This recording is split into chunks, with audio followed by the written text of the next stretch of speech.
Our next speaker is Sister Wendy Willbanks Wiesner. Sister Wendy is an MBA in economics who had the courage to overcome the skepticism of her professors on the logic and ethical basis of the Kelsonian binary theory of economics. She is also a businesswoman in the technology industry. Wendy hails from Denver, Colorado. Please welcome Sister Wendy. Oh. I just smacked right behind you.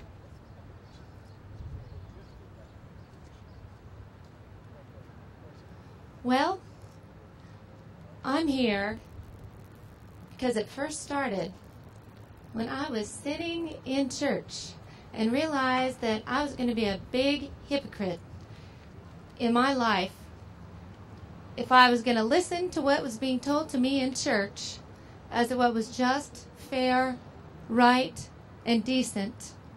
And I looked at the world around me, and it began to increasingly disturb me more and more. It disturbed me because I could not feel okay with my neighbor not having a place to live. I could not be okay with my neighbor not having a means to support himself and his family or herself. I could not look at a street corner. I could not look at a town that had suffered economically and be okay with that outcome.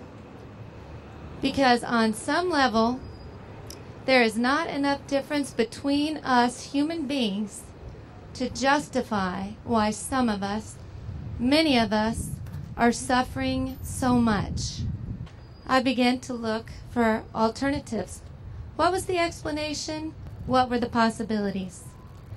Well, is it just possible that if your neighbor's suffering, he should just go get a job? Go get a job. Go get a further education.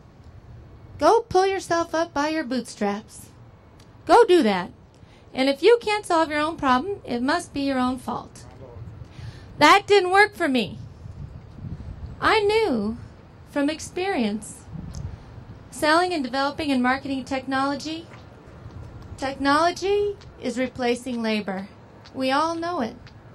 There are going to be fewer jobs going forward no matter what we do. We can't expect for the pull you up by your own bootstraps to work anymore, even for the most industrious. And for the most industrious who have an idea, who have a desire to make something, to serve someone, to serve a group, to develop a product, a service, an idea, good luck. You can use your credit card. At what rate of interest will you finance your business? Good luck.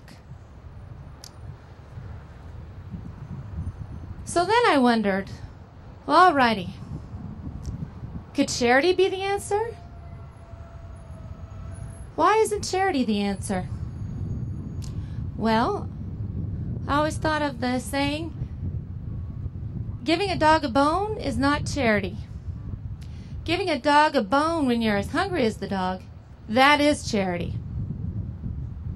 Few willing to do that.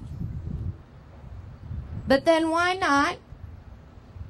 Why not manufacture more bones? What's wrong with that idea? How can we manufacture more bones for everyone? Or teach that dog to hunt.